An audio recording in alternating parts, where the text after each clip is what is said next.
Halo semuanya, PTTH Dunia 1000 Besar episode 113 sudah rilis nih. Tanpa banyak basa-basi, yuk langsung saja kita lanjutkan kisah serunya.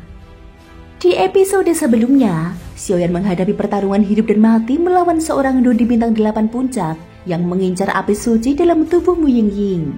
Meskipun kekuatan teratai pemusnah dan 23 api surgawi tidak cukup untuk menjatuhkan lawan, bantuan Mu Yingying dengan api suci sempat memberi peluang.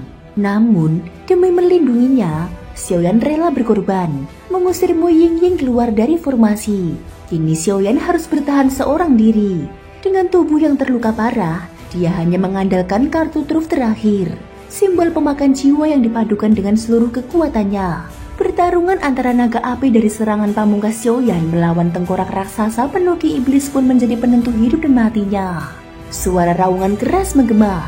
Bersamaan dengan itu, penguasa api kuno di genggaman Xiaoyan mulai berubah menjadi kehijauan, perlahan memancarkan kekuatan lembut yang mengalir ke dalam tubuhnya. Sesaat kemudian, dari dalam kekuatannya yang tergabung, lahirlah seekor naga raksasa yang mengangkat kepala penuh keangkuhan. Tatapannya mengarah ke tengkorak hijau di hadapannya. Seakan penguasa sejati dunia tengah menilai bawahannya, sama sekali tidak menaruh hormat pada lawannya. Tengkorak hijau itu pun mengeluarkan suara melengking dan menusuk, menyadari bahwa naga tersebut tidaklah sederhana. Bajingan kecil, berhentilah melakukan perlawanan sia-sia. Suara dingin terdengar. Seorang pria berjubah hitam menatap Xiaoyan dengan tatapan penuh keyakinan. Ini adalah lapisan pertama ruang bawah tanah keluarga kekaisaran Xuanling. Bahkan aku sendiri tidak dapat menghancurkan ruang ini. Jadi, sekalipun engkau memiliki sayap, tidak mungkin dapat melarikan diri. Keyakinan mutlak menyelimuti dirinya. Seakan kemenangan sudah ada dalam genggaman. Dia tidak segera meningkatkan serangan. Sebab baginya, tengkorak hijau itu sudah cukup untuk menghabisi Xiaoyan. Sebagai seorang Dodi bintang 8 puncak, dia sama sekali tidak khawatir bocah itu memiliki jalan keluar. Bangkitlah, naga! Xiaoyan mengaum keras. Seketika, naga raksasa itu membuka mulutnya dan menerjang tengkorak hijau dengan kecepatan kilat. Tubuhnya berkilauan dengan warna-warni. Suhu menyengat berpadu dengan lingkaran aura hitam yang semakin memperlihatkan keagungannya. Pria berjubah hitam itu mendadak menyipitkan matanya. Aura hitam ini, mengapa begitu familiar? Di saat naga menyerang, tengkorak hijau memancarkan hawa ketakutan. Xiaoyan yang memaksa tubuhnya hingga batas, memuntahkan darah segar. Wajahnya semakin pucat pasi. Ledakan dahsyat pun terjadi. Naga ganas itu menggigit langsung tengkorak hijau. Sementara kedua kekuatan saling bertabrakan dengan kedahsyatan yang mengguncang seluruh ruang. Hanya cahaya semut kecil sebenarnya begitu berani menantang sinar rembulan. Pria berjubah hitam segera menyalurkan ki iblis yang lebih besar, membuat tengkorak hijau membesar puluhan zang. Namun naga itu tidak menyerah. Meskipun sempat meleset, dia memutar tubuhnya, kembali menggigit tengkorak hijau dengan kekuatan penuh. Ketika taringnya menancap, aura hitam misterius dari tubuh naga meresap masuk, mengikis tengkorak hijau dari dalam. Pria berjubah hitam terperanjat. Tidak mungkin. Bagaimana bisa terjadi? Tengkorak itu merupakan hasil kultivasinya sendiri. Jika hancur, maka tubuhnya pun akan menerima luka parah. Dalam sekejap, api putih susu menyala dari mata naga, membakar tengkorak hijau hingga hancur berkeping-keping, sirna bagaikan kaca yang retak di udara. Tidak! Pria berjubah hitam meraung. Darah segar menyembur dari mulutnya. Tubuhnya gemetar. Nafasnya tersendat hebat akibat serangan balik dari kehancuran tengkorak tersebut. Namun amarah membuatnya semakin buas. Kedua matanya memerah. Dia melompat ke arah Xiaoyan yang nyaris roboh, melancarkan serangan telapak tangan berbalut aura kematian. Telapak itu menghantam, tetapi tubuh Xiaoyan seketika meledak menjadi asap putih tipis. Avatar jiwa! Pria berjubah hitam terkejut. Suaranya penuh ketidakpercayaan. Dalam kegelapan, suara Xiaoyan terdengar bercampur dengan batuk berdarah. Hari ini, aku akan mencatat semua ini. Di masa depan, aku pasti akan mengembalikannya 100 kali lipat. Dengan tubuh yang hampir hancur, Xiaoyan menggunakan kekuatan terakhir untuk membuka celah kecil pada ruang itu. Cukup baginya meloloskan diri. Tidak baik. Pria berjubah hitam segera menyadari, lalu bergegas mengejar. Namun saat tiba di celah ruang tersebut, retakan itu telah menutup kembali dengan sendirinya. Keparat! Raungan marahnya menggema di dalam ruang bawah tanah. Sementara sosok Xiaoyan telah lenyap, meninggalkan janji dendam yang kelak akan mengguncangkan langit dan bumi. Di dalam formasi, sosok pria berjubah hitam menutupi wajahnya dengan tudung lebar. Dia menggeram, matanya penuh amarah. Keparat, bocah itu, aku benar-benar salah perhitungan. Bahkan dirinya sendiri tidak pernah menyangka bahwa Xiaoyan mampu tetap begitu tenang dalam keadaan genting semacam ini. Seandainya orang lain yang berada di posisi Xiaoyan, 10 nyawa pun tidak akan cukup untuk bertahan. Pria berjubah hitam bergumam dengan tatapan kelam. Namun kini, Xiaoyan sudah mengetahui bahwa aku mengendalikan ki kegelapan dari alam hantu. Apakah ini akan menimbulkan masalah besar? Dan mengapa bocah itu hanya dengan kekuatan Dodi bintang 4 puncak mampu memusnahkan tengkorakku? Pasti ada sesuatu yang aneh pada dirinya. Tubuhnya pasti menyimpan rahasia. Sedangkan api suci yang dimiliki Mu Yingying tidak mungkin kubiarkan begitu saja terlepas dari genggamanku. Benar saja, dia memang orang yang membunuh kaisar hantu kembar itu. Usai bergumam, dia segera duduk bersila. Luka akibat tengkorak pemanggilannya dihancurkan Xiaoyan masih terasa, sehingga dia harus segera menenangkan kondisi tubuhnya. Sementara itu, di dalam lorong ruang, Xiaoyan tertatih-tatih menuju pintu keluar. Darah masih mengalir dari sudut bibirnya. Pertarungan barusan melawan seorang ahli di tingkat Dodi bintang 8 puncak memberi tekanan yang luar biasa. Beruntung, dia memiliki kekuatan misterius dari simbol pemakan jiwa. Ditambah kesombongan musuh yang tidak segera mengerahkan seluruh kekuatannya sejak awal. Hal itu memberinya kesempatan untuk lolos. Jika tidak, Xiaoyan hanya memiliki satu pilihan terakhir, yakni mengaktifkan pola leluhur klan Xiao. Namun sekali pola itu digunakan, dia yakin akan mengundang perhatian banyak pihak. Untunglah keadaan tidak sampai ke titik itu. Dengan langkah tertatih, dia akhirnya tiba di depan formasi pemindahan ruang. Sesaat kemudian, dari penguasa api kuno di tangannya, sosok Long Yi perlahan memancarkan kekuatan, memicu formasi tersebut. Tenanglah, saat bertemu kembali dengan persembahan kekaisaran Xuanling itu, dia pasti akan membayar mahal. Setelah berbicara, cahaya itu pun memudar, dan formasi teleportasi segera bergetar, mengirim Xiaoyan perlahan meninggalkan lorong tersebut. Di luar ruang bawah tanah, Mu Feng yang berjaga terkejut melihat sesosok wanita muncul dengan tubuh terhuyung. Namun sebelum dia selesai bicara, sekelebat bayangan menyergap cepat bak hantu. Sulau yang biasanya bermata malas kini telah berdiri tepat di sisi sosok itu. Tubuh Mu Yingying bergetar lemah. Dengan sisa tenaga terakhirnya, dia berbisik, "Tolong selamatkan Xiaoyan." Begitu kata itu terucap, kedua matanya terpejam rapat. Tubuhnya ambruk tak berdaya. Sulau menyambarnya dengan cepat, kemudian mendapati tubuh gadis itu penuh luka parah.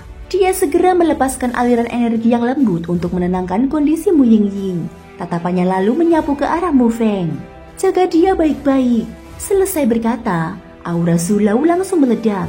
Amarah bercampur kekuatan besar mengguncang ruang bawah tanah, membuat udara bergetar hebat. Tanpa ragu dia melangkah menuju pintu masuk ruang bawah tanah untuk mencari Xiaoyan. Seorang prajurit berseragam dengan lambang kepala harimau di pundaknya segera maju dan berbicara dengan penuh hormat. "Tuan, mohon tenangkan amarah Anda. Mungkin peristiwa ini tidak seperti yang terlihat." Mereka semua mengenal siapa Sulau. Sosok ini dulu pernah seorang diri menghadapi seluruh legiun pemangsa naga. Bagaimana mungkin mereka sanggup menghentikannya? Bahkan jika dibandingkan dengan pasukan mereka, legiun taring harimau jauh lebih lemah. Tatapan Sulau semakin dingin. Apalagi yang perlu dijelaskan? Murid Pavilion Feng Xiangku mengalami hal seperti ini di wilayah Kekaisaran Xuanling. Masihkah ada alasan yang bisa diterima? Ledakan aura besar mengiringi amarahnya. Tubuhnya melesat ke arah pintu masuk ruang bawah tanah tanpa memperdulikan siapapun. Prajurit bertanda kepala harimau itu segera berseru lantang. Seseorang menerobos masuk ke dalam wilayah terlarang. Bentuk formasi. Walau mereka tahu tidak akan sanggup menghalangi Sulau, tugas seorang prajurit adalah menaati perintah, meskipun itu berarti mengorbankan nyawa. Namun hanya dengan satu bentakan, aura kuat meledak dari tubuh Sulau. "Pinggir!" Gelombang suaranya seketika meluluhlantahkan barisan prajurit, membuat mereka tersungkur tak berdaya. Tubuh Sulau terus melesat bagai kilat, menuju ruang bawah tanah dengan wajah penuh murka. "Xiaoyan, kau tidak boleh mati. Aku akhirnya menemukan seorang penerus yang pantas mewarisi jalanku." Suara gumamannya menggema. Sebelum sosoknya lenyap masuk ke dalam kegelapan ruang bawah tanah, prajurit-prajurit yang tersisa hanya bisa saling menatap putus asa. Salah seorang segera melepaskan burung elang pembawa pesan. Kirimkan kabar kepada istana. Seseorang menerobos ke wilayah terlarang. Sementara itu, di lapisan pertama ruang bawah tanah, Xiaoyan baru saja keluar dari formasi ikan bermain dengan naga. Dia berdiri di hadapan formasi teleportasi. Ini jelas lantai pertama ruang bawah tanah. Tetapi mengapa tidak ada jalan menuju lapisan berikutnya? Dia mengerahkan persepsi jiwanya, namun hanya bisa menggeleng pasrah. Sudahlah, lebih baik kembali dulu. Tubuhnya penuh luka dan aura dalam dirinya kacau. Jika tidak segera memulihkan diri, masa depannya akan terancam. Di sisi lain, ketika Zulau hendak melangkah masuk, suara berat dan penuh wibawa tiba-tiba bergema. Ternyata dirimu musuh tua. Zulau mengerutkan kening. Dia sama sekali tidak berhenti, hanya menanggapi dengan suara dingin. Menyingkir dari hadapanku. Sosok seorang lelaki tua berambut putih, berwajah tirus dan berkulit kuning pucat, perlahan muncul di hadapan mereka. Pakaian abu-abu yang dikenakannya memancarkan gelombang kekuatan yang begitu menakutkan. Kenapa aku harus menyingkir? Ini adalah wilayah Kekaisaran Xuanling. Engkau begitu lancang ingin menerobos tempat terlarang ini. Bukankah itu terlalu berlebihan? Mu Feng yang menyaksikan dari jauh tercengang. Gelombang kekuatan semacam ini setidaknya tingkat Dodi bintang 8. Dia sadar betul sosok dengan kekuatan semacam itu dimanapun berada pasti diperlakukan laksana tamu agung. Orang tua berambut putih itu melanjutkan dengan nada datar. Karena ini terjadi di wilayah kami, Kekaisaran Xuanling tentu akan memberikan penjelasan yang layak. Namun kau juga tahu, di dalam kolam Kaisar Xuanling bersemayam banyak makhluk misterius. Sangat mungkin muridmu terluka akibat itu. Mendengar ucapannya, tatapan Zulau mendadak membeku. Lalu aura mengerikan meledak bagi badai dahsyat. Mencari kematian. Kekuatan yang cukup untuk menghancurkan langit dan bumi membanjir dari tubuhnya. Langit yang cerah seketika berubah kelam. Petir berkilat di balik awan hitam yang bergulung. Seluruh alam pun bergetar oleh amarah Zulau. Kemunculan seorang tetua berjubah abu-abu seketika membuat para prajurit yang menjaga pintu keluar dari ruang bawah tanah tertegun. Di mata mereka terpancar semangat dan keyakinan. Sebab sosok itu tidak lain adalah Yemu, wakil komandan Legiun Pemangsa Naga. Seorang ahli yang telah mencapai tingkat Dodi bintang 8. Dengan kehadirannya, hati para prajurit pun menjadi tenang. Sementara itu, di dalam hutan bambu yang sunyi di kediaman keluarga kerajaan Xuanling, dua sosok perlahan menampakkan diri. Raja Xuanling menatap langit dengan sorot mata dalam, lalu berkata dengan suara berat, "Sepertinya rencana ini telah gagal." Wensi, yang berdiri di sisinya, segera menyahut dengan nada tidak percaya. "Bagaimana mungkin? Lawan yang kita hadapi hanyalah dua ahli Dodi bintang 5. Sedangkan kekuatan yang kita kerahkan adalah puncak Dodi bintang 8. Seharusnya itu bukan hal yang sulit." Raja Xuanling menggeleng perlahan. Pandangannya tetap tajam. Tidak ada yang mustahil di dunia ini. Xiaoyan mampu membunuh kaisar hantu kembar. Itu membuktikan dia memiliki cara khusus. Selain itu, dari tubuhmu Ying-Ying, aku merasakan aura yang amat familiar. Meskipun sulit untuk kujelaskan secara pasti. Wensi terdiam sejenak, lalu menghela nafas panjang. Kegagalan kali ini berarti kesempatan berikutnya tidak akan mudah diraih. Apalagi kedua orang itu memiliki potensi yang menakutkan. Namun Raja Xuanling justru mengangkat kepalanya ke langit yang mulai bergejolak hebat. Mungkin saat ini bukan saat yang tepat membicarakan kegagalan. Ada hal yang lebih mendesak. Wensi mengikuti arah pandangannya, lalu terperanjat. Itu Zulau. Dengan tajamnya mata seorang yang berpengalaman, Wensi segera mengenali perubahan dahsyat di langit. Gumpalan awan hitam berlapis-lapis yang dipenuhi kilatan petir. Raja Xuanling menghela nafas berat. Sepertinya kegagalan ini telah memancing amarah Zulau. Orang tua itu tidak akan tinggal diam. Bahkan bagi seorang penguasa yang telah menapaki tahap Dodi bintang 9, hawa dingin dari langit penuh petir itu membuat hatinya sedikit bergetar. Wensi memahami isyarat dari sang raja. Dia mengeluarkan sepotong jimat kuning, meremukannya hingga hancur, dan seketika ruang di sekelilingnya bergetar sebelum tubuhnya lenyap tanpa jejak. Raja Xuanling menatap fenomena itu dengan sorot mata muram. Gelombang kekuatan ini bahkan menyentuh ranah hidup dan mati. Dengan langkah perlahan, dia pun bergerak menuju arah ruang bawah tanah. Pada saat bersamaan, di hadapan pintu masuk ruang bawah tanah, suara berat menggema. Yemu menatap langit dan menghardik keras. "Zulau, apakah engkau hendak menantang kerajaan Xuanling untuk berperang?"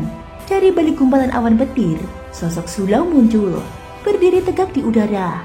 Cahaya petir menjalar di sekeliling tubuhnya, namun tidak ada satupun yang menyentuh dirinya. Dia bagaikan raja petir yang berdiri di antara langit dan bumi, menundukkan segala sesuatu di hadapannya. Dengan nada penuh ancaman, suara Zulau bergema. Jika muridku terluka di wilayah kalian, maka kerajaan Sualing tidak perlu lagi ada di dunia ini. Aura menakutkan itu membuat Yemo terdiam sesaat. Dia mencoba meredakan keadaan, menyuarakan tawaran damai. Segala sesuatunya mungkin tidak seperti yang engkau bayangkan. Mengapa tidak kita tenangkan diri dan duduk berbicara terlebih dahulu? Namun di dalam hati, dia sangat menyadari keterbatasannya. Meski baru saja menembus tingkat Dodi bintang 9, dirinya hanyalah permulaan. Sementara Zulau sudah 100 tahun lalu mencapai tingkat 7 putaran Dodi bintang 9. Tidak ada yang tahu seberapa jauh kekuatannya kini. Zulau mendengus dingin. Yemo, jangan kira aku tidak tahu segala perbuatan kotor yang telah dilakukan oleh kerajaan Suanling. Yemo mencoba sekali lagi menahan. Bertindak seperti ini hanya akan merusak hubungan antara kerajaan Suanling dan Pavilion Fengxiang. Namun Zulau tidak menghiraukan. Sorot matanya menajam. Lalu suara guntur menggelegar menyertai bentakannya. Minggir! Sekejap kemudian, dari awan petir di langit, meluncur kilatan cahaya menyilaukan. Menyambar lurus ke arah tanah dengan suara memekakan telinga. Bum! Ledakan dahsyat terjadi. Tanah terbelah dan sebuah kawah raksasa sedalam 100 meter terbentuk di hadapan Yemo. Tubuhnya gemetar, keringat dingin mengalir di dahinya. Dia sadar serangan itu hanyalah peringatan. Jika diarahkan padanya, mungkin dia sudah tidak sanggup menahannya. Yemo berbisik dalam hatinya. Wajahnya penuh amarah bercampur cemas. Sial, orang tua ini bahkan telah menyentuh ranah Dosian. Apakah kini kekuatannya telah mencapai 9 putaran Dodi bintang 9? Dengan suara muram, dia akhirnya berkata, "Engkau akan menanggung akibat dari pilihanmu kali ini." Namun setelah itu, dia pun terpaksa mundur, melepaskan penjagaannya atas pintu masuk ruang bawah tanah. Zulau menatapnya dingin, suaranya bergema. "Sejak dahulu, aku telah memperingatkan. Jika muridku mendapat celaka di wilayah kalian, aku tidak akan tinggal diam." Bisik-bisik kecil terdengar dari para prajurit di pintu masuk. Bukankah ini sudah seperti memaksa kehendak? Namun yang lain hanya bisa berdesis lirih. "Diamlah, dengan kekuatan semacam itu, siapa yang berani membantah?" Yemo sendiri terperangah ketika mendengar kata murid. Selama ini, kerajaan Suanling selalu meyakini bahwa Zulau tidak pernah menerima murid. Namun kini kenyataan itu runtuh. Lebih menakutkan lagi, Zulau bukan hanya seorang ahli puncak Dodi. Dia juga adalah ahli formasi pertama di Suan Santian. 100 tahun lalu, dengan kekuatan yang bahkan belum mencapai puncak, dia seorang diri menantang legiun pemangsa naga dan Raja Suanling beserta 10 pengikutnya. Pertempuran itu mengguncang seluruh Suan Santian, dan sejak saat itu, nama Zulau dikenal sebagai master formasi terkuat di wilayah tersebut. Kini, mengetahui bahwa dia bahkan memiliki seorang murid, wajar jika Yemo merasa gentar. Dengan sifat Zulau yang terkenal sangat melindungi muridnya, hal ini bisa menjadi malapetaka besar bagi kerajaan Suanling. Keadaan ini akan benar-benar menyulitkan. Gumam Yemo dengan ekspresi getir, memandang ke arah Zulau yang melangkah lurus menuju ruang bawah tanah. Thank you guys sudah mendengarkan ceritaku di episode kali ini sampai akhir. Ikutin terus kelanjutan episode berikutnya ya. Terima kasih buat kalian semua yang udah subscribe, like, dan komennya. Semoga hari kalian menyenangkan. Sampai jumpa dan bye-bye.